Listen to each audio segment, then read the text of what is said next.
زبولان سمنټوف چې په افغانستان کې د وروستي یهودي په حیث مشهور دی اوسنی روان حالات د ځان او د خپل دین په ګټه نه بولي او وایي چې د سکال په اوږدو کې په پام کې لري چې افغانستان پریږدي او اسرائیلو ته کډه شي.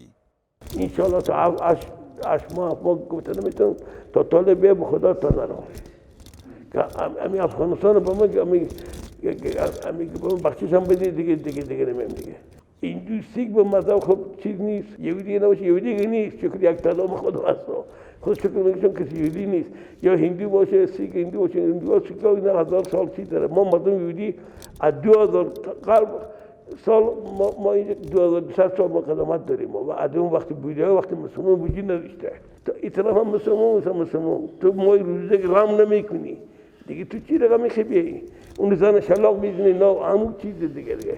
زبولان سمنټوف 59 کلن دی او په هرات کې زیږیدلی دی.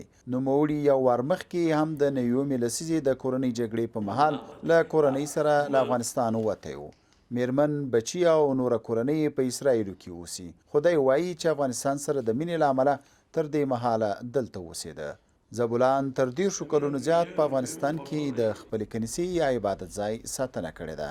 من نگاه کردم باز کلام خودشون تصمیم میگیرن با کی تصمیم کنن چی کنن دیگه.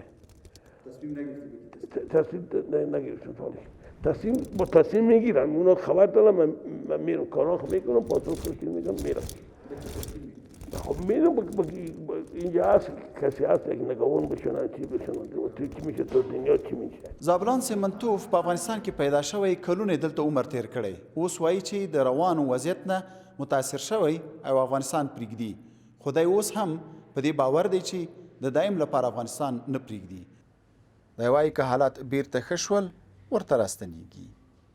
وطن ما خاک ما چی است ما تولد چیدیم افغان هستیم تو دفاع عسکری کردم هم فایده من هرات دوره داود خان هم به خلیفت دوره کاروان نجیب حالا بود باش تا بود از زود بودش هزه زبولان سمنټوف وایي چې یهودانو په افغانستان کې له 2000 زیاتو کلونو راهیسې ژوند کړی دی. په تېره سلیزه کې د ځینو نورو سیمو ترڅنګ 1500 یهودي کورنۍ په هرات کې میشتې وې. دا کورنۍ اسرائیلو ته کډه شوي دي. زبولان سمنټوف وایي چې دی او اکثره یهودي کورنۍ سوداګرې وې او دلته په تجارت بوخت ول.